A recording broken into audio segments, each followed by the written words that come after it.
জুলাই অভ্যুত্থানে শহীদ আহত জুলাই যোদ্ধা এবং সাংবাদিকদের সম্মানে জাতীয় নাগরিক পার্টির উদ্যোগে বাউফলে দোয়া ও ইফতার মাহফিল অনুষ্ঠিত হয়েছে। বাউফল থেকে অতুল পালের তথ্যচিত্রে বিস্তারিত। শুক্রবার বিকেলে বাউফল উপজেলা পরিষদ মিলনায়তনে প্রবীণ সাংবাদিক অধ্যাপক আমিরুল ইসলামের সভাপতিত্বে অনুষ্ঠিত দোয়া ও ইফতার মাহফিল অনুষ্ঠানে প্রধান অতিথি হিসেবে উপস্থিত ছিলেন জাতীয় নাগরিক কমিটির কেন্দ্রীয় যুগ্ম আহ্বায়ক মুজাহিদুল ইসলাম শাহিন। বিশেষ অতিথি ছিলেন জাতীয় নাগরিক কমিটির কেন্দ্রীয় কমিটির যুগ্ম সদস্য সচিব অ্যাডভোকেট জহিরুল ইসলাম মুসা, জাতীয় নাগরিক কমিটি আহ্বায়ক নাহিদ ইসলামের শ্বশুর মোহাম্মদ হারুন আর রশিদ, বাউফল প্রেস ক্লাবের সভাপতি জরিলুর রহমান প্রমুখ।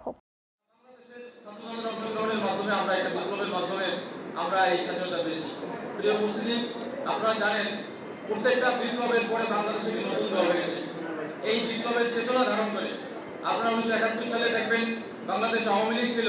71 সালের পরে তারা ক্ষমতায় আসছে, কিন্তু তাদের দুঃশাসনের কারণে, অপশাসনের কারণে, দুর্নীতির কারণে 1975 সালে 15ই আগস্ট তৎকালীন প্রধানমন্ত্রী সপরিবারে নিহত হয়েছে।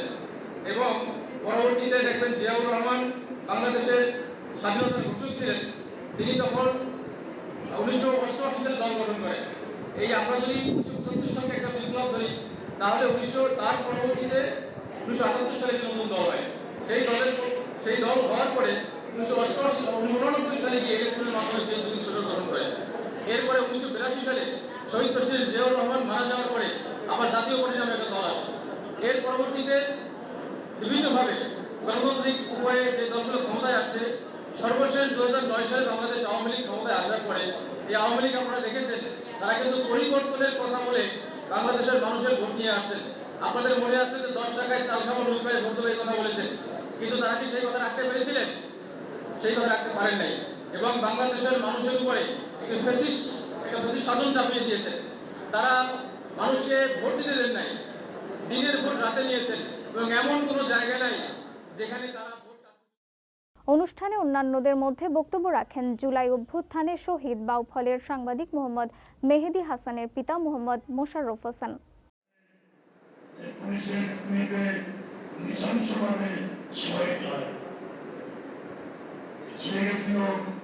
জনগণকে জানানোর জন্য পুলিশের কর্মকর্তা তৎকালীন সরকারের সেই উদ্ভব, সেই উগ্রভাব, সেটা প্রকাশ করার জন্য সেই যাত্রাবাড়ি ফ্লাইওভারে দাঁড়িয়ে গিয়েছিল সবাইকে জানানোর জন্য তাদের ইতিহাস।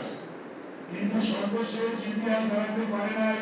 তার আগে সেই স্বৈরশাসক শেখ হাসিনা এবং তার দোসর হানাদার সেই পুলিশ বাহিনী তার গুলিতে সেই নৃশংসভাবে